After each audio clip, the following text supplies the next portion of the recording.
और चलिए आगे बढ़ते हुए इंडिया न्यूज आपको हाथरस कांड का एक एक्सक्लूसिव वीडियो दिखाने जा रहा है। दावा किया जा रहा है कि ये वही जगह है जहां लड़की के साथ गैंगरेप की वारदात को अंजाम दिया गया। इस वीडियो में कुछ लोगों ने आवाजें भी लगाई, हालांकि ये कौन लोग हैं ये अभी तक साफ नहीं है।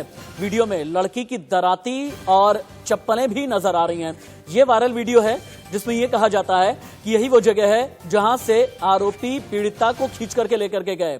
यहीं पर खेत में काम कर रही थी पीड़िता, और कहा यह भी जा रहा है कि यहां पर जो चप्पल नजर आ रही है, जो दराती नजर आ रही है, ये पीड़िता की है। मैं 30 सेकंड के लिए चुप होता हूं। ऑडियो क्या आ रहा है, आवाज क्या आ रही है, एक बार सुनते हैं।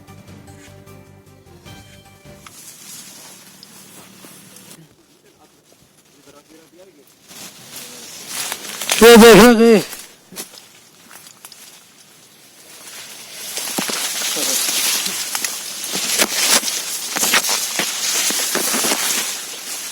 नौ कदम अंदर है। हाथरस कांड में सामने आया ये एक्सक्लूसिव वीडियो है। क्या इसी जगह से रोहित पुनेठा की आज की रिपोर्ट तैयार है क्या? जैसे ही रिपोर्ट तैयार होगी आप मुझे बताएंगे। ये तस्वीरें हैं, इन तस्वीरों के जरिए ये बताया जा रहा है कि ये खेत में वही जगह है जहां पर पीड़िता काम कर रही थी, और जो आरोपी हैं आए, पीड़िता पर चीखने चिल्लाने की कोशिश की। जब पीड़िता ने विरोध दर्ज कराया तो फिर पीड़िता को यहीं से खींच करके ले गए। ये जो दराती नजर आ रही है, कहा यह जा रहा है कि इसी से पीड़िता पर हमला किया गया। ये जो चप्पल है, बताया जा रहा है कि हाथरस कांड की जो पीड़िता है जिसकी मौत हो गई है, ये उसी की चप्पल है। इसी जगह से मेरे कोलीग रोहित पुनेठा की एक्सक्लूसिव रिपोर्ट। 14 सितंबर को हाथरस में जो गैंगरेप की वारदात हुई थी उसने पूरे देश को हिलाकर रख दिया है। पूरे देश का ध्यान इस वक्त हाथरस की ओर है, और मैं हाथरस में इस वक्त उसी खेत में मौजूद हूं जिसके बारे में ये कहा जा रहा है कि इसी खेत में उस जो पीड़िता है, हाथरस की बेटी है, उसके साथ वारदात को अंजाम दिया गया था। ये देखिए, ये वो पूरा एरिया है जहां पर बताया ये जा रहा है कि वारदात को अंजाम दिया गया था हाथरस की। दरअसल एक वीडियो भी वायरल हो रहा है, और इस वीडियो में ये उस दिन का वीडियो है जब पुलिस की टीम पहली बार यहाँ पर जांच करने के लिए पहुंची थी, और जांच करने के दौरान इसी खेत में पुलिस की टीम पहुंची थी, और उसके बाद ये वीडियो वायरल हुआ था। अब जो जानकारी मिल रही है, जानकारी के मुताबिक ये जो आप देख रहे हैं, ये अभी तो आपको दिखेगा, ये जो सब फसल है, ये जो फसल है यहाँ की, ये बाजरे की फसल है, ये सब सूखी हुई है। लेकिन उस दिन वो फसल ऐसे ही जैसे लहलाती हुई फसल है, इसी तरह से बिल्कुल हरे फसल के जो ये पौधे हैं बाजरे के, वैसी फसल खड़ी हुई थी। लेकिन पीड़िता को वहां से घसीटते हुए, ये देखिए, ये बताया जा रहा है कि उस दिन पीड़िता यहाँ पर थी और घास वगैरह कुछ इकट्ठा करने के लिए आई थी, और जब वो घास इकट्ठा कर रही थी उसी क्रम में कुछ जो आरोपी हैं, जैसा कि 4 आरोपियों के नाम सामने आ रहे हैं, रवि, रामू, लवकुश और संदीप, वो आरोपी आए और यहाँ उन्होंने पीड़िता को अकेला पाकर उसको यहाँ से घसीटा। और देखिए, ये जो गिरी हुई फसल है, ये बता रही है साफ तौर पर कि यहाँ क्या हुआ होगा, किस तरीके से उसको घसीटा गया होगा। देखिए, जब भी किसी को घसीटेंगे तो ये जो पेड़ हैं, ये बाजरे के जो पौधे हैं, ये ऐसे टूट जाएंगे। ठीक ऐसा ही वहां से यहाँ तक भी हुआ है। यहाँ पर उसको घसीटते हुए लाए गए, और फिर ये अंदर, ये देखिए, यहाँ अंदर ले जाकर जो वारदात है उसको अंजाम दिया गया। हालांकि एसआईटी इस मामले की जांच कर रही है, और उम्मीद की जा रही है कि जो वीडियो वायरल हो रहा है वो एसआईटी अपनी इस जांच में इस वीडियो को भी शामिल करेगी, और जो वायरल वीडियो है उसकी सत्यता क्या है उसको परखने की भी एसआईटी कोशिश करेगी। जो वायरल वीडियो है उसमें यह भी बताया गया है, उसमें दिखाया गया है कि यहाँ पर दराती कहीं पड़ी हुई थी, वहां पर एक चप्पल पीड़िता की पड़ी हुई थी। यानी कि उस वायरल वीडियो से एक बात तो साफ है कि इसी जगह पर पीड़िता के साथ वो दरिंदगी हुई थी, जैसा कि आरोप लगाया जा रहा है। अब एसआईटी इस मामले में जांच करती है। सवाल यह है कि क्या एसआईटी आज यहाँ पर आएगी, आज जो यहाँ से सर्कमस्टेंशियल एविडेंस मिल सकते हैं एसआईटी को, क्या वो सर्कमस्टेंशियल एविडेंस जो है वो एसआईटी की टीम जुटाएगी, या फिर जो पीड़ित हैं या आरोपी पक्ष है उनको एसआईटी अपने पास बुलाती है पूछताछ के लिए? क्योंकि जैसा कि हमारी जानकारी है, पहले ये जानकारी मिल रही थी कि कल जो बीत गया उस दिन एसआईटी पूछताछ कर रही है, लेकिन कल ऐसा कुछ नहीं हुआ, कल किसी तरह की कोई पूछताछ नहीं हुई। आज ये जानकारी मिल रही है कि करीब 40 आरोपी, जो 40 लोग हैं गांव के हैं, उसमें गांव के किसान हैं, उसमें इन खेतों के आसपास के जो लोग हैं जो उस वक्त यहाँ पर खेती कर रहे थे या अपने किसी काम की वजह से यहाँ पर थे, उन लोगों के नंबर हैं। उन लोगों से पूछताछ करेगी एसआईटी की टीम, और फिर ये जानने की कोशिश करेगी कि क्या वो दरिंदगी इसी जगह पर हुई थी, उस दरिंदगी में कौन कौन शामिल था। जैसे कि 4 आरोपी गिरफ्तार किए गए हैं, उन 40 आरोपियों से पूछताछ करेगी, सबके नंबर एसआईटी के पास हैं। एसआईटी उनसे पूछताछ करेगी, आपने क्या देखा, क्या सच्चाई है उस दिन की घटना की, ये तमाम चीजें हैं। क्योंकि इंडिया न्यूज भी यहाँ पर मौजूद है, सच जो है उस पर से पर्दा हटाने के लिए कि एग्जैक्टली 14 सितंबर को क्या हुआ था, जो आरोप पीड़ित का परिवार लगा रहा है, क्या वाकई इस तरह की घटना हुई थी, गैंगरेप की वारदात को अंजाम दिया गया था। क्योंकि लगातार जो आरोपी परिवार है वो बचने की कोशिश कर रहा है, कभी चिट्ठी लिखता है, कभी खुद को निर्दोष बताता है, कभी उनके समर्थन में पंचायतें होती हैं। तो सच क्या है, सच क्या है हाथरस की घटना का, क्या हुआ था उस दिन उस बेटी के साथ, और क्या एसआईटी इस जांच करके इसकी सत्यता का, इसके सच का पता लगा पाएगी। हाथरस से कैमरामैन अजय के साथ रोहित पुनेठा, इंडिया न्यूज।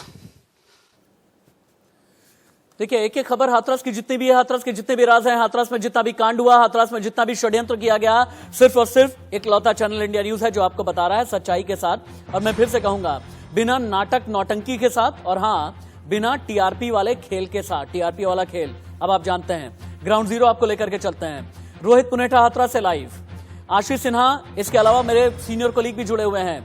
लखनऊ से लाइव रिपोर्ट कर रहे हैं विजय मिश्रा, सचिन भल्ला पॉलिटिकल एनालिस्ट मेरे साथ में हैं। भारतीय जनता पार्टी के नेता, समाजवादी पार्टी के नेता थोड़ी देर के बाद मेरे साथ में जुड़ेंगे।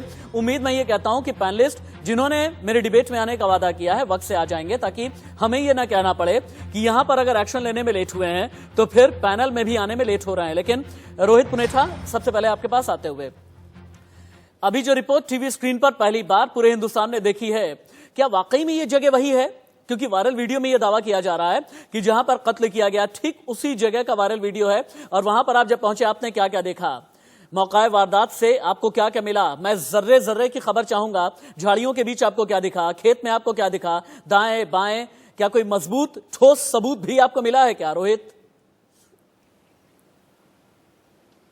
देखिए राशिद, मैं आपको बताना चाहूंगा कि जो मैं, क्योंकि हाथरस में हूं, तो मेरी जो यहाँ के लोगों से बातचीत हुई है और उस बातचीत के आधार पर ही मैं इस जगह तक यहाँ पर पहुंचा हूं। मैं आपको दिखाना चाहूंगा, मैं बिल्कुल एग्जैक्टली उस जगह के बाहर खड़ा हूं। पहले जरा इसके आसपास के एरिया को देख लीजिए। मैं चाहूंगा कि इसके आसपास का एरिया दिखा दे जरा। ये देखिए, दूर दूर तक आपको बाजरे के खेत नजर आएंगे। और एक और चीज जो सिर्फ आप महसूस कर सकते हैं वो है सुनसानी, बिल्कुल सुनसान। कहते हैं ना, पिन ड्रॉप साइलेंस। यहाँ पर दूर दूर तक अगर कोई चीखेगा, चिल्लाएगा, किसी को पता भी नहीं चलेगा कि कौन यहाँ पर है, क्या यहाँ पर है, या अंदर उस दिन वहां पर क्या हुआ होगा। अब मैं आपको उस जगह पर लेकर चलता हूं जहां पर एग्जैक्टली ये कहा जा रहा है कि उस दिन उस वारदात को अंजाम दिया गया। और जो वीडियो वायरल हो रहा है, उस वायरल वीडियो में जो सारी चीजें हैं वो इसी जगह की है। ये इस वायरल वीडियो में दावा किया जा रहा है। हालांकि उस दिन जो दराती थी राशिद, और जो चप्पल थी पीड़िता की, वो ऑब्वियसली है कि वो नहीं मिलेगी, क्योंकि पुलिस की टीम उस दिन वहां पर थी। और जो वीडियो वायरल हो रहा है वो पुलिस की टीम का ही है। ये रास्ता थोड़ा सा टेढ़ा मेढ़ा रास्ता है, मैं आपको वहां पर लेकर चलता हूं। तो वो तो जाहिर सी बात है कि वो दराती और जो उस इनिशियल सर्कमस्टेंशियल एविडेंस थे, जो चप्पल थी पीड़िता की, वो तो पुलिस ने अपनी इन्वेस्टिगेशन में शामिल कर लिया होगा। और बेहद संभव है कि वो एसआईटी को भी पुलिस ने सौंप दिया होगा। थोड़ा सा हमको अंदर जाना होगा, टेढ़ा रास्ता है। हाँ, मैं लेके चलता हूँ राशिद आपको वहां पर। अब आप ये देखते जाइए, मेरे दोनों साइड बिल्कुल खेत है। अंदर यहाँ क्या हो रहा है किसी को कुछ पता नहीं चल पाएगा। ऐसा ही शायद उस दिन भी हुआ होगा। शायद हो सकता है कि उस दिन पीड़िता चीखी चिल्लाई भी होगी, लेकिन किसी को पता नहीं चलेगा। क्योंकि जो मेन रोड है बुलगढ़ी गांव की ओर, यानी कि पीड़िता की घर की ओर जाती है, उससे तकरीबन 100 मीटर अंदर ये जगह है। अब मैं उस जगह पर आपको लिए चलता हूँ जिसकी रिपोर्ट मैंने भेजी थी। इस जगह को पहले आप देख लीजिए राशिद। ये वो जगह है, इसके राइट हैंड साइड में फसल खड़ी है, इसके लेफ्ट हैंड साइड में फसल खड़ी है, लेकिन बीच में देखिए ये जो एरिया है, यहां से मैं इसको नापता हूं, 1 2 3 4 5 6 तकरीबन 7 कदमों को मैंने नापा यहाँ पर। यहाँ बीच में कोई फसल नहीं है। और ये फसल जो है, उस दिन जो आप नीचे देख रहे हैं, ये उस दिन लहला रही थी ये फसल। और यहीं पर एग्जैक्टली यहीं पर जो घास का गट्ठर था वो पड़ा हुआ था, जैसा कि बताया जा रहा है और वीडियो में दिख भी रहा है, जो वीडियो मैंने भेजा है। यहीं पर एग्जैक्टली इसी जगह वो घास का गट्ठर पड़ा हुआ था, जिसके लिए कहा जा रहा है कि पीड़िता उसी घास को इकट्ठा यहां पर कर रही थी। और एग्जैक्टली इस जगह पर, यहां इस जगह पर पुलिस को दराती मिली और यहां पर पीड़िता की चप्पल मिली। तो ये कहा जा रहा है कि पीड़िता जब घास यहां पर इकट्ठा कर रही थी तो 4 जो आरोपी हैं, संदीप, रामू, लवकुश और रवि, 4 आरोपी, वो यहां पर आए और घसीटते हुए ले गए। यहां से देखिए राशिद, बहुत एक सिंपल सी बात है। अगर आप किसी को घसीटेंगे तो बीच में इस तरह के अगर लहलाते हुए जो पेड़ हैं, ये माफ कीजिएगा, जो बाजरे की फसल है, बहुत कच्ची होती है। ये देखिए बहुत आराम से, ये देखिए ऐसे ये टूट कर गिर जाएगी। एग्जैक्टली ऐसा ही उस दिन भी हुआ। वो घसीटते हुए यहां से पूरा यहां तक अंदर तक ले गए और ये बताया जा रहा है कि फिर यहीं पर उस घिनौनी वारदात को अंजाम दिया गया। अब देखना यह है कि उस दिन तो पुलिस पहुंच गई थी, उस दिन पुलिस ने यहां से क्या सर्कमस्टेंशियल एविडेंस जुटाए हैं, लेकिन अब चूंकि मामला ये एसआईटी के अनुसंधान में है, एसआईटी इस मामले को पूरी तरह से देख रही है, तो उस वायरल वीडियो को कितना कंसीडर करती है। और इस जगह से मैं आपको बता दूं राशिद, सबसे पहला इंडिया न्यूज चैनल है जिसने वो रिपोर्ट भेजी है। सबसे पहले हम यहां पर पहुंचे हैं और इस जगह को इंडिया न्यूज इस वक्त पूरे देश को दिखा रहा है। ये वही जगह है जिसका दावा किया जा रहा है कि यही इसी जगह पर हाथरस की जो बेटी थी। रोहित, आप यहीं पर रहें। इस बीच एक और बड़ी खबर आ रही है और मैं एडिटोरियल टीम से कहूंगा कि टॉप बैंड को चेंज करें। रोहित जहां की तस्वीरें दिखा रहे हैं, टॉप बैंड्स में ये मेंशन होना चाहिए। Editorial team please. लेकिन अगली बड़ी खबर, हाथरस कांड में 100 करोड़ की फंडिंग मामले में बहुत बड़ी खबर। पीएफआई के मुखपत्र के एडिटर को गिरफ्तार किया गया है। एडिटर के अकाउंट से हुआ भारी ट्रांजैक्शन। अब पीएफआई के एडिटर को रिमांड पर लेने की तैयारी है। शाहीन बाग के पीएफआई ऑफिस का सचिव भी था ये एडिटर। यानी ये बड़ी खबर है। डिबेट को इससे पहले ओपन करूं, ग्राउंड जीरो पर जाऊं, इन्फोग्राफिक स्टूडियो मुझे लेकर के चलें। इन्फोग्राफिक स्टूडियो, पीएफआई का पंगा क्या है और हाथरस में दंगा कराने की साजिश, षड्यंत्र किस तरीके से रचा गया, किन किन के साथ में जुड़े हुए हैं तार, खुलासा शुरू करते हैं। पीएफआई का मुखपत्र यानी माउथपीस के संपादक पर बहुत बड़ी साजिश का शक। संपादक यानी एडिटर के बैंक अकाउंट से भारी ट्रांजैक्शन हुआ। पीएफआई संपादक के बाकी बैंक अकाउंट की जांच हो गई है तेज। पीएफआई के मुखपत्र के संपादक को गिरफ्तार कर लिया गया है। यही संपादक है जो शाहीन बाग के पीएफआई कार्यालय का सचिव भी था। पुलिस संपादक को रिमांड पर लेने की तैयारी कर रही है। पश्चिमी उत्तर प्रदेश का कोट अनकोट एक बदनाम खनन माफिया भी शक के घेरे में है। पश्चिमी उत्तर प्रदेश का यह बदनाम खनन माफिया कौन है, आगे हम समझने की कोशिश करेंगे। एक राजनीतिक दल से जुड़ा है पश्चिमी यूपी का खनन माफिया। खनन माफिया का नाम चीनी मिल घोटाले में भी शामिल है। पुलिस के सूत्रों की माने तो भीम आर्मी को पीएफआई से बड़ी फंडिंग मिली। यूपी में हिंसा के लिए जातीय संघर्ष कराने का फॉर्मूला निकाला गया।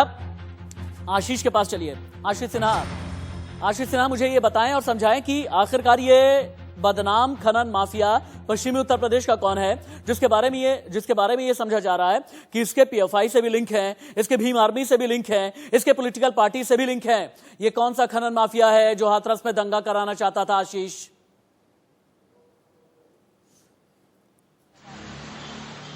देखिए, पश्चिमी यूपी का ये खनन माफिया है जिसका नाम चीनी घोटाले में भी सामने आया था। हालांकि एसआईटी के जो सूत्र हैं वो अभी इसका नाम नहीं बता रहे हैं। उन्होंने कहा कि अभी हमारी जांच जारी है और बहुत जल्द इसका नाम सामने आएगा। लेकिन जो एसआईटी के सूत्र हैं उन्होंने ये साफ कहा है कि पीएफआई की फंडिंग जो है वो भीम आर्मी को भी गई थी, ऐसे संकेत मिले हैं। इसके अलावा जो पीएफआई के मुख्य पद का जो संपादक है उसके एक बैंक अकाउंट में भारी ट्रांजैक्शन हुआ, दूसरे बैंक अकाउंट्स की जांच जारी है। ऐसे में एक बड़ी साजिश का पर्दा यहां पर फाश होता हुआ नजर आ रहा है। एसआईटी इस मामले में जांच कर रही है कि आखिर ये फंडिंग कहां से आई और इस फंडिंग से यानी पीएफआई की जो फंडिंग जो अभी तक संकेत मिल रही है, भीम आर्मी, इसके अलावा खनन माफिया, इसमें और कौन कौन इन्वॉल्व है, इन सभी तथ्यों की जांच यूपी पुलिस की एसआईटी टीम कर रही है। किस चीज का नाम है आशीष, ये समझना बहुत जरूरी है। पीएफआई क्या है दर्शकों को बताते हैं। पॉपुलर फ्रंट ऑफ इंडिया यानी पीएफआई एक इस्लामिक संगठन, खुद को पीएफआई पिछड़ों अल्पसंख्यकों के हक में आवाज उठाने वाला बताता रहा है। इन्फोग्राफिक लेकर के आइए। पीएफआई की स्थापना 2006 में नेशनल डेवलपमेंट फ्रंट के उत्तराधिकारी के तौर पर हुई। पीएफआई का इन्फोग्राफिक सर प्लीज गिराएं। पीसीआर टीम पीएफआई का इन्फोग्राफिक गिराएं। पॉपुलर फ्रंट ऑफ इंडिया यानी पीएफआई एक इस्लामिक संगठन, 2006 में इसकी स्थापना की गई। संगठन की जो जड़ें हैं ना, यूपी में नहीं बल्कि दक्षिण भारत में है। केरल के कालीकट में बहुत गहरी इसकी जड़ें हैं। फिलहाल पीएफआई का मुख्यालय दिल्ली के शाहीन बाग में बताया जा रहा है। मुस्लिम संगठन होने के कारण ज्यादातर गतिविधियां मुस्लिमों के इर्द गिर्द ही रहा करती हैं। बदलते रहें, प्लीज बदलते रहें। संगठन से जुड़े लोग मुस्लिम आरक्षण के लिए सड़क पर आए। 2006 में पीएफआई ने दिल्ली में नेशनल पॉलिटिकल कॉन्फ्रेंस का आयोजन किया। कहां पर? रामलीला मैदान में। पीएफआई की जड़ें देश के 24 राज्यों में फैली हैं। एंटी-सीएए प्रदर्शन में भी पीएफआई फंडिंग के संकेत मिले हैं। अब पीएफआई का विवादों से कितना नाता रहा है, अगला चेंज ओवर करें। पीएफआई का विवादों से बहुत पुराना नाता रहा है। पीएफआई को सिमी यानी student Islamic movement of India की बी विंग कहा जाता है। सिमी की बी विंग 1977 में बनी। सिमी को 2006 में प्रतिबंधित किया गया। सीमे पर बैन के बाद पीएफआई बना।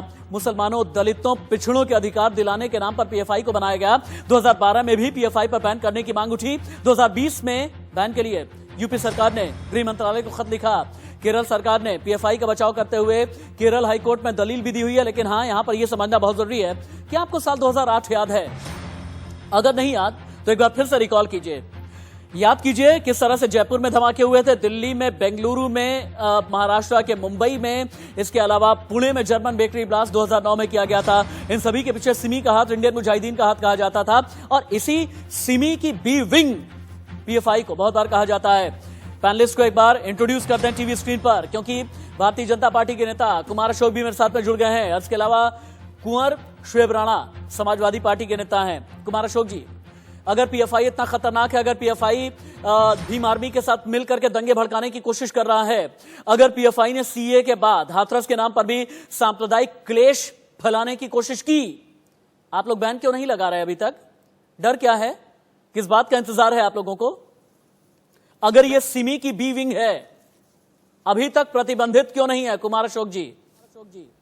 नहीं, मैं कुमार अशोक नहीं, अशोक पांडे हूँ। अच्छा, अशोक पांडे जी, अशोक पांडे जी बोले। अशोक पांडे जी बोले। मेरा ये मानना है कि पीएफआई ने जो अपना कार्य दिया है, अदालतों में देता है, जो जनता के बीच देता है कि समाज में काम करने के लिए दलितों, पिछड़ों, मुस्लिमों के हक के लिए लोग बच जाते थे, इस बार सीधे सीधे जिस तरह से शाहीन बाग में इसका हाथ दिखाई दिया। नहीं, मुझे हिस्ट्री मत बताएं। नहीं, अशोक पांडे जी, मैंने ये सवाल ही नहीं किया कि चलिए बैठ करके हम हिस्ट्री खंगाल लेते हैं, इसके बारे में मैंने जानकारी दे दी। मुझे ये बताइए पीएफआई पर बैन कब लगेगा? भाई, यूपी के डिप्टी सीएम केशव प्रसाद मौर्य ने, मुझे अच्छे से याद है, 6 महीने पहले केंद्रीय गृह मंत्रालय को चिट्ठी लिखी थी ना कि बैन कर दीजिए। यूपी में आपकी सरकार, केंद्र में आपकी सरकार, बैन क्यों नहीं किया गया? ये देखिए, निश्चित तौर पे इस पे बैन लगेगा। मुखपत्र के संपादक गिरफ्तार हुए, 100 करोड़ का मामला प्रकाश में आया। अरे आप क्या रहे, बैन लगेगा, बैन लगेगा। विजय मिश्रा, पीएफआई पर बैन से किसे डर लगता है? विजय,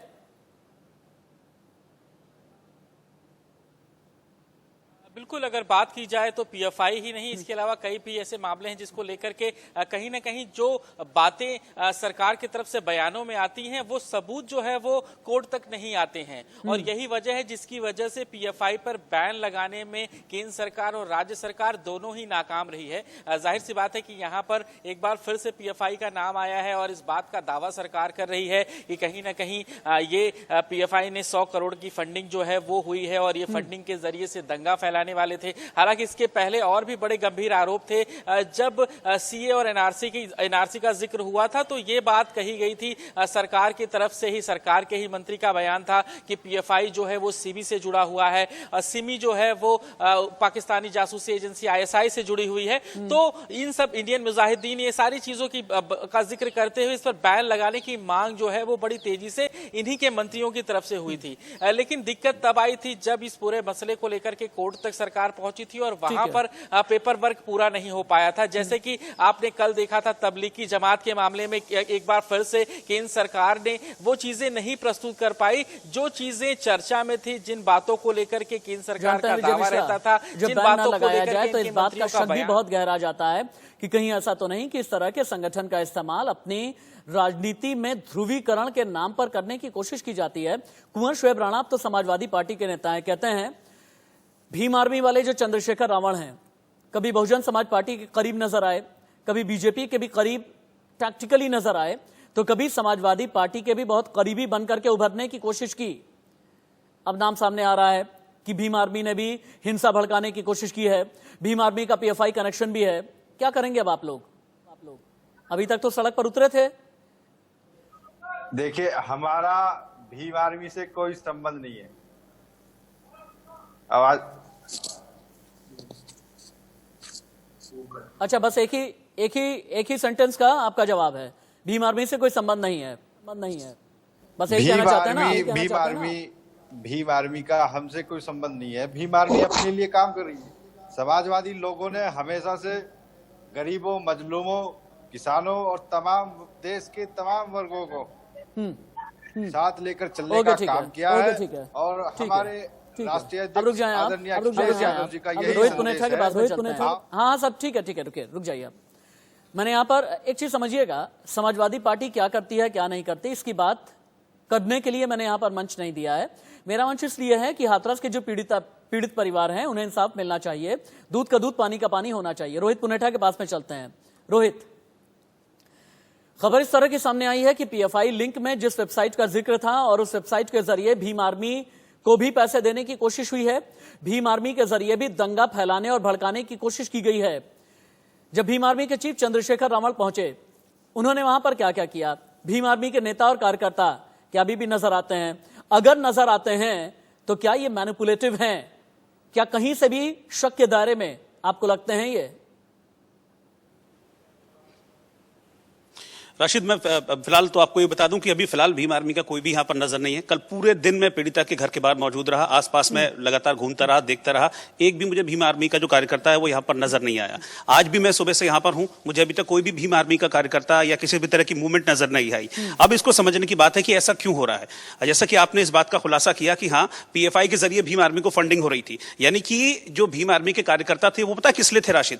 वो थे उस दिन जंतर मंतर पर जाकर भीड़ इकट्ठी करने के लिए, जंतर मंतर पर जाकर हल्ला मचाने के लिए। क्यों? क्योंकि सूत्र ये बता रहे हैं उनको इस काम के लिए फंडिंग की गई थी, वहां पर हल्ला मचाने के लिए, सरकार पर निशाना साधने के लिए कि दिल्ली में बैठ के यूपी सरकार पे आप निशाना साधो। क्यों? क्योंकि आपको पैसे मिले हैं, सबको वहां पर पैसे मिले थे, इसीलिए शायद वहां भीम आर्मी के कार्यकर्ता यहां पर पहुंचे। चंद्रशेखर रावण एक बार यहां पर जरूर पहुंचे थे शुरुआत में, और उन्होंने एक बार ये भी पेशकश की थी कि मैं जो पीड़ित परिवार को अपने साथ ले जाऊंगा, लेकिन वो पीड़ित परिवार कहीं नहीं गया। उनको पता था कि ये सिर्फ एक पॉलिटिकल स्टंट है, क्योंकि भाई पुलिस है यहां पर, पूरी मामले की जांच चल रही है, न पुलिस यहां पर ले जाने देगी पीड़ित परिवार को, न प्रशासन यहां पर ले जाने देगा, क्योंकि जांच चल रही है, एसआईटी बनी हुई है। तो ये टेक्निकली पॉसिबल भी नहीं था। तो वो सिर्फ कहने की हवा हवाई बातें थी, वो सारा का सारा एक ड्रामा था। और वो ड्रामा शुरू के 2-4 दिन था, जो सिर्फ एक भीम आर्मी ने नहीं किया था, वो ड्रामा करने वाली बहुत सी पार्टियां थी। आपने देखा था कि कैसे राहुल गांधी और प्रियंका गांधी वहां पर पहुंचे थे। बैरियर जो लगे हुए थे राशिद उस दिन, बैरियर को तोड़कर अंदर जाने की, नहीं हम अंदर जाएंगे, हम मिलेंगे अंदर, 52 मिनट तक बातचीत हुई, और उसके बाद 52 सेकंड का टाइम नहीं है अब किसी के पास। दिल्ली में बैठ के ट्वीट करते हैं सब।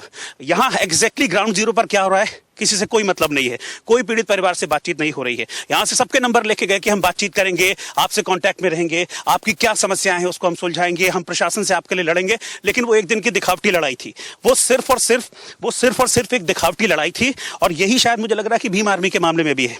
फंडिंग हुई, फंडिंग थी, दिल्ली में बैठ के अपना खूब प्रदर्शन करो, दिल्ली में बैठो, यहां का थोड़ा दिखावा करो, और उसके बाद घर लौट जाओ। जबकि अभी भी पीड़ित परिवार का दुख कम नहीं है। वेबसाइट कांड के जरिए भीम आर्मी का हॉरर फैलाने की कोशिश की गई है। और यकीनन जब इस तरह के हथकंडे आजमाए जाते हैं ना, तो उसमें किसी ना किसी राजनीतिक पार्टी को तलाशा जाता है। वो राजनीतिक पार्टी जो अपनी जमीन की तलाश कर रही हो, किसी भी तरह से अपनी राजनीतिक जड़ मजबूत करने की कोशिश करे। और भीम आर्मी चूंकि पश्चिमी उत्तर प्रदेश में पिछले कई सालों में, या यूं कहें कि चंद्रशेखर रावण जब से जेल से बाहर आया है, तभी से ही भीम आर्मी की तरफ से जमीन मजबूत करने की कोशिश की जाती है। और इसीलिए पीएफआई ने भीम आर्मी के कंधे का इस्तेमाल किया। क्या ये माना जाए हिंसा फैलाने के लिए? पीएफआई का वेबसाइट कांड पीसीआर टीम निकाल करके रखें। आगे बढ़ेंगे, हेडलाइंस हम लेंगे, लेकिन हाँ, वेबसाइट कांड में हम आपको बताएंगे कि नया क्या है। और इसके अलावा यूपी के मुख्यमंत्री योगी आदित्यनाथ पर समाजवादी पार्टी ने किस तरह किया है नया हमला। हाथरस कांड को लेकर के एक और बड़ा रासफाश होने वाला है। ऑपरेशन हाथरस जारी है। आगे बढ़ते हुए इस वक्त की बड़ी खबर, ब्रेकिंग न्यूज यह है कि यूपी के सीएम पर समाजवादी पार्टी ने किया है बड़ा हमला। जातीय दंगों की बात पर किया है पलटवार। मुख्यमंत्री जी के बयान बदल रहे हैं। समाजवादी पार्टी के नेता सुनील साजन ने कहा है कि कभी विदेशी फंडिंग, कभी जातीय दंगे की बात करते हैं मुख्यमंत्री योगी आदित्यनाथ। सीएम की मनोदशा ठीक नहीं है। के नाम पर, मत के नाम पर, मजहब के नाम पर लड़ाने की कुत्सित चेष्टा कौन लोग कर रहे हैं, इनको समझने की आवश्यकता है। ये वही चेहरे हैं जो मुजफ्फरनगर में दंगा कराते थे। ये वही चेहरे हैं जो कैराना से पलायन करवाने के लिए हमें मजबूर करते थे। ये वही चेहरे हैं जो कांधला जैसे लोगों स्थलों पर, कैराना जैसे स्थलों पर वहां के व्यापारियों को पलायन करने के लिए मजबूर करते थे। और आज फिर इनकी चेष्टाएं किसी न किसी रूप में फिर से उसी रूप में सामने आ रही हैं। लेकिन हमें सावधान होना होगा। विदेशी फंडिंग, जाति दंगा, अलग अलग एंगल लगातार माननीय मुख्यमंत्री जी हर दूसरे दिन उनका नया बयान आ जाता है। मुझे लगता है कि उत्तर प्रदेश की जितना कानून व्यवस्था खराब है, उससे ज्यादा माननीय मुख्यमंत्री जी की मनोदशा खराब है। तो जिस प्रदेश के मुखिया की मनोदशा खराब हो, वो इसी तरीके के बयान दे सकते हैं। मैं तो अनुरोध करूंगा माननीय मुख्यमंत्री जी से, किसी अच्छे डॉक्टर को अपने आप को दिखाएं, मनोदशा ठीक करें, नहीं तो प्रदेश नहीं चल पाएगा आपसे। जानते हैं, हाथरस कांड में हर रोज एक नई साजिश का खुलासा हो रहा है। नया खुलासा यह हुआ कि हाथरस के बहाने यूपी को जलाने की साजिश रची गई, जिसके लिए 100 करोड़ की फंडिंग की गई। सिर्फ 50 करोड़ रुपए मॉरिशस से ही भेजे गए थे।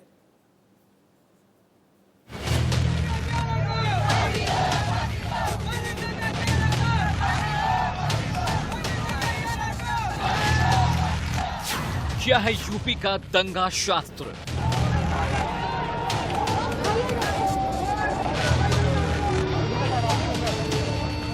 100 करोड़ की साजिश के पीछे कौन है?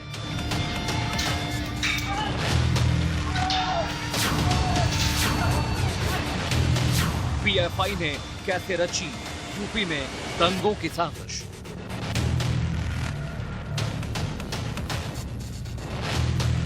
मॉरिशस से यूपी कैसे पहुंचा 100 करोड़? आतंक फैलाने वाले पीएफआई के पीछे किसका हाथ? योगी आदित्यनाथ के प्रदेश में इतिहास का सबसे बड़ा दंगा कराने की साजिश थी। वो तो शुक्र है कि खुफिया एजेंसियों ने इसका खुलासा कर दिया, नहीं तो बहुत बड़ी अनहोनी हो जाती है। हमें और आपको ये समझने की जरूरत है कि आखिर हाथरस के गांव से उठा एक मुद्दा कैसे दंगों की साजिश में तब्दील हो गया।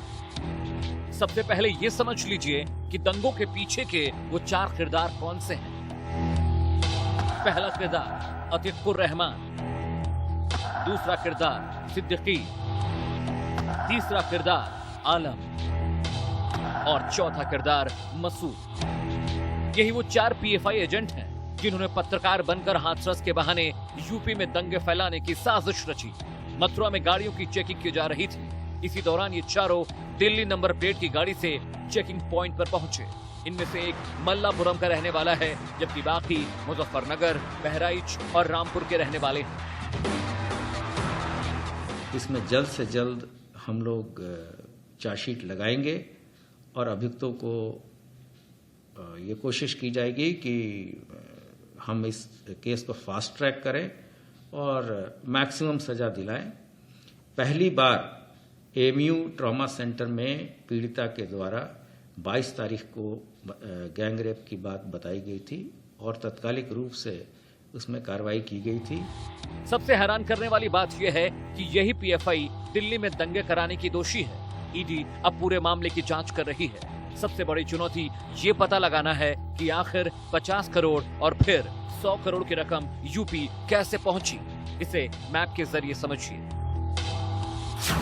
मॉरिशस से पैसा पहले इंडिया पहुंचा, उसके बाद इस रकम को यूपी में अलग अलग लोगों के खातों में डाला गया। वे लोग देश में भी और प्रदेश में भी दंगा, जातीय दंगा भड़काना चाहते हैं, सांप्रदायिक दंगा भड़काना चाहते हैं। गिरफ्तार किए गए संदिग्धों में अतीकुर रहमान मुजफ्फरनगर का रहने वाला है। सूत्रों का कहना है कि अतीकुर रहमान के पास दंगों के लिए फंड इकट्ठा करने की जिम्मेदारी थी। वो दिल्ली के शाहीन बाग में भी रुका था। अब सबसे ज्यादा परेशान करने वाली बात क्या है वो समझिए। पहली बात, सीमी के आतंकियों ने पीएफआई ज्वाइन किया है। दूसरी बात, पीएफआई को राजनीतिक संरक्षण मिला है। तीसरी बात, पहले सांप्रदायिक दंगे कराते थे, अब जातिगत दंगे की तैयारी कर रहे हैं। और चौथी बात, आतंक फैलाने वाली पीएफआई पर बैन कब लगेगा। हाथरस कांड के बाद हिंसा की साजिश में जिस पीएफआई का नाम सामने आ रहा है, उस पर पहले भी देश के कई इलाकों में दंगे भड़काने के आरोप लग चुके हैं। नागरिकता संशोधन कानून के विरोध में दिल्ली से लेकर यूपी, असम, कर्नाटक में हिंसक प्रदर्शन हुए। इस साल 23 फरवरी से 26 फरवरी तक उत्तर पूर्वी दिल्ली हिंसा की आग में जलती रही। दिल्ली पुलिस ने कोर्ट में दावा किया कि दंगे के पीछे पीएफआई का हाथ था। अमित सिंह के साथ आकाश चौहान, इंडिया न्यूज, दिल्ली। और चलिए पैनल को एक बार फिर से ओपन कर देते हैं। अखिल, मेरे साथ में सचिन भल्ला हैं, पॉलिटिकल एनालिस्ट, सीधे मुनि का रुख कर लेते हैं। सचिन भल्ला, अभी तक जितने भी एंगल सामने आए हैं और ये भीम आर्मी का नया एंगल निकल करके सामने आ रहा है, आपको क्या लगता है, क्या राजनीतिक षड्यंत्र का सहारा लेकर के यूपी को जलाने की कोशिश की जा रही है? क्या भीम आर्मी का सहारा लेने की कोशिश की गई है पीएफआई की तरफ से वाकई में? देखिए, सबसे पहले मैं इंडिया न्यूज और रोहित पुनेठा जी का तहे दिल से धन्यवाद करूंगा, जिन्होंने जमीनी हकीकत भारत के लोगों को दिखाई। और साथ में मैं देखना चाह रहा हूं कि कितनी राजनीति गंदी राजनीति जो बीजेपी और समाज पार्टी, अभी समाजवादी पार्टी वाले भी बोल रहे थे। तो मेरा मानना यह है कि इस पीएफआई और इसके बीच में हम उस बच्ची को जो उसके साथ अन्याय हुआ है, उसको न्याय की बातें भूलना शुरू हो गए हैं। और मुझे नहीं लगता कि जब ये 5 से 10 दिन बाद उस बच्ची का नाम कम आ रहा है और आने वाले टाइम में बिल्कुल ही आना बंद हो जाएगा। हमें मेन मुद्दा हमारा ये है कि उस बच्ची के साथ अन्याय हुआ है, उसको न्याय कैसे दिलाना है। बीजेपी अपने पीएफआई के ऊपर चल गई है, अपनी जो यूपी की वो राजनीति पार्टियां हैं वो भी पीएफआई पे चली गई हैं। आप मेरा मानना ये है, ये देखो जो इनकी भ्रष्टाचार है, जो पिछले जब से एकदम ठीक कह रहे हैं, एकदम ठीक कह रहे हैं, एकदम ठीक कह रहे हैं आप। अशोक पांडे जी, इंसाफ की बात कहाँ है? आप चले गए पीएफआई पर, आप चले गए दंगे पर, आप चले गए सांप्रदायिक राजनीति पर, आप चले गए जातिगत दंगों पर, इंसाफ कहां पर है? अपराधी जेल में है, एसआईटी का गठन हो चुका है, निश्चित तौर पे जांच हो रही है, पोस्टमार्टम रिपोर्ट आ गई है और सीबीआई के लिए भी कहा गया है। निश्चित तौर पे हमें आपसे कहना चाहते हैं कि निश्चित तौर पे उस बेटी के साथ इंसाफ होगा, यह नार्को टेस्ट भी होगा, लेकिन दुर्भाग्य है कि विरोधी दलों के लोग इसे मानने को तैयार नहीं। ये तो उस पार्टी के लोग, विरोधी दलों के लोग मानने को तैयार नहीं। कुंवर शोएब राणा, आप लोग मानने को तैयार नहीं। इंसाफ तो मिलेगा, बीजेपी का ये कहना है। आप लोग अपनी सियासत चमकाते रहते हैं। उत्तर प्रदेश, कुंवर शोएब राणा जवाब दें, कुंवर शोएब राणा जवाब दें। अरे नेताजी कहते हैं नौजवानों से वही समाजवादी पार्टी है। कुंवर शोएब राणा चीखे चिल्लाई नहीं। अशोक पांडे जी, चीख चिल्लाहट वाली कोई डिबेट में नहीं कर रहा। कुंवर शोएब राणा जवाब दें। हमेशा से मैं कहूंगा सर, मैं तो कहूंगा अपराधियों को संरक्षण दिया, संरक्षण दिया। कोशिश क्यों नहीं कर रहे? इंसाफ की बात नहीं हो रही, इंसाफ की बात नहीं हो रही, चीख चिल्लाहट कर रहे हैं। संवेदनशील आप लोग कितने हैं ना, समझ में आ रहा है। ये आप लोग की संवेदनाएं समझ में आ रही हैं। इस बीच पीएफआई का वेबसाइट कांड भी एक बार बता देते हैं और दिखा देते हैं कि पीएफआई ने किस तरीके से वेबसाइट डिजाइन की, वेबसाइट का भीम आर्मी कनेक्शन क्या है क्या, और पीएफआई का एसडीपीआई कनेक्शन क्या है, और इसके अलावा वेबसाइट के कनेक्शंस जो बताए जा रहे हैं कि विदेश से भी हैं, ये इसका मतलब क्या है? वेबसाइट बनाने का क्या खेल हुआ, ये समझें आप। हुआ क्या, www.justicefordhathrasvictim.carrd.co नाम से वेबसाइट पोस्ट की गई। अब ये जो carrd.co ऐसी वेबसाइट है जो सिविल राइट्स के लिए प्रदर्शन करने की जगह देती है। carrd.co प्लेटफॉर्म का इस्तेमाल भीड़ जुटाने, फंड्स कलेक्ट करने के लिए किया जाता है। हाथरस के लिए बनी वेबसाइट को बॉट हैंडल्स के जरिए सोशल मीडिया पर फैलाने का आरोप लगा। अब आपको हम टच पैनल स्टूडियो लेकर के चलते हैं, जहां पर आप असल में ये जान पाएंगे कि वेबसाइट में लिखा क्या गया था, वेबसाइट में किस तरीके से भड़काने की कोशिश की गई थी, और वेबसाइट का एक एक शब्द कितना कातिल है। आप देखें, वेबसाइट में ये बताया गया कि जब भी आप दंगे फैलाते हैं तो आपको क्या क्या करना है, किन चीजों से बचना है, आपके लिए डूज एंड डोंट्स क्या है। सेफ्टी ड्यूरिंग अ प्रोटेस्ट, यानी कि जब भी कोई प्रदर्शन हो रहा है तो आप अपनी सिक्योरिटी किस तरीके से देखें, आपको क्या पहनना है, आपको क्या लेकर के आना है, आंसू गैस के गोलों से बचने के लिए आपको क्या करना है, अगर आप अरेस्ट हो जाते हैं, गिरफ्तारी के बाद आपको क्या करना है, और इसके अलावा एक्स्ट्रा पॉइंट जो आपके लिए जानना जरूरी है, यानी अगर आप दंगे में लिप्त हैं, अगर आप दंगे करवाते हैं तो आपके लिए डूज एंड डोंट्स क्या होना चाहिए, ये इस वेबसाइट में दिया गया था। रोहित पुनेठा, रोहित, क्या वेबसाइट का कोई भीम आर्मी कनेक्शन भी है या अभी तक से पीएफआई लिंक ही सामने आया है? रोहित, हाथरस से लाइव। देखिए राशिद, अभी प्रूवन तौर पर ये कुछ भी इसको बताया जा सकता कि भीम आर्मी का डायरेक्टली लिंक है या नहीं, लेकिन एक चीज है कि इसके पीछे बहुत बड़ा एक नेक्सस काम कर रहा है, इसमें कोई बात नहीं। पीएफआई देखिए अकेला इस चीज को नहीं कर सकता है। 100 करोड़ की फंडिंग अगर आई है तो पीएफआई ने कहीं ना कहीं उसको सबलेट किया है। अब सबलेट किसको किया है, ये बहुत इंपॉर्टेंट है, क्योंकि राशिद देखिए एक ही रात में वेबसाइट बनती है और एक ही रात में हजारों लोग जोड़ लिए जाते हैं। ये पीएफआई अकेले तो नहीं कर सकती है, पीएफआई अकेले नहीं कर सकती है। अब इसके पीछे कौन है, डायरेक्टली अभी नाम लेना मुझे लगता है कि ठीक नहीं होगा, लेकिन इसकी अगर अच्छे से जांच हो, इसकी अगर ठीक से जांच हो तो बहुत से लोग सामने आएंगे। क्योंकि देखिए कोई भी पार्टी है या कोई भी संगठन है, खुद को इस मौके पर, मतलब मुझे कहते हुए ये शर्म हो रही है इस वक्त की, इस मौके पर जब एक लड़की के साथ इतनी दरिंदगी हुई तो इस मौके पर भी अपनी राजनीति उठाने की कोशिश की जा रही है। और उस राजनीति को उठाने के लिए, खुद को पॉलिटिकली एस्टेब्लिश करने के लिए इस तरह के संगठन अगर इस तरह की शर्मसार हरकतें करते हैं तो इससे ज्यादा शर्मसार कुछ नहीं होगा।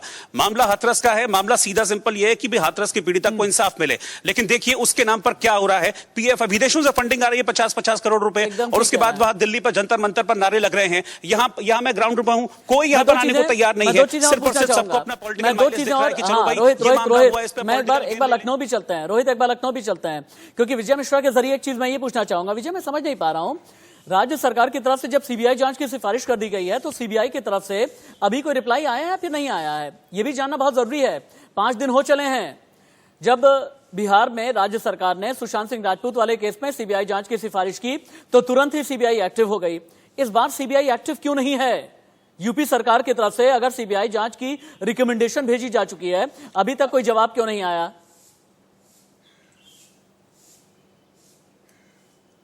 देखिए, इस पूरे मामले को लेकर के कांग्रेस ने भी आरोप लगाया था कि जिस तरह से सीबीआई को लेकर के यहाँ पर संस्तुति करने की बात खुद मुख्यमंत्री ने अपने ट्वीट में कहा था, और उसके बावजूद सीबीआई एक्शन में क्यों नहीं है या सीबीआई ने अभी तक इस केस को स्वीकार क्यों नहीं किया है। हालांकि इन सब चीजों को लेकर के जो एफिडेविट दाखिल किया था राज्य सरकार ने, उसमें भी उन्होंने इस बात का जिक्र जरूर किया था, लेकिन सबसे बड़ी बात यह है कि अभी भी इस केस को सीबीआई ने स्वीकार नहीं किया है और अभी भी इस बात का इंतजार है, क्योंकि यहाँ से राज्य सरकार या फिर पीड़ित परिवार या कोर्ट के जरिए से इन सब चीजों के लिए कहा सचिन भल्ला जी मुझे ब्रेक लेना है, बहुत जल्दी ये बताएं सीबीआई ने जवाब क्यों नहीं दिया? सुशांत सिंह राजपूत वाले केस में सीबीआई तुरंत एक्टिव हो गई, लेकिन इस केस में 5 दिन हो चले हैं, अभी तक सीबीआई की तरफ से कोई जवाब क्यों नहीं आया? सचिन भल्ला का विषय है। मेरा मानना ये है कि ये यूपी गवर्नमेंट जो अपना पल्ला हर बार सीबीआई या एसआईटी पे ऊपर झाड़ देती है, मैं इनसे एक बात पूछता हूँ कि जो पिछले वर्ष से अभी तक 3100 केस जो रेप के हुए हैं, ये इनसे रुक क्यों नहीं रहे? ये प्रशासन इनके हाथों से क्यों निकल रहा है? ठीक है सचिन भल्ला जी, कुंवर शुएब राणा और इसके अलावा कुमार अशोक पांडे जी भारतीय जनता पार्टी का रिप्रेजेंटेशन कर रहे थे, आपका शुक्रिया। हाथरस से रोहित कुछ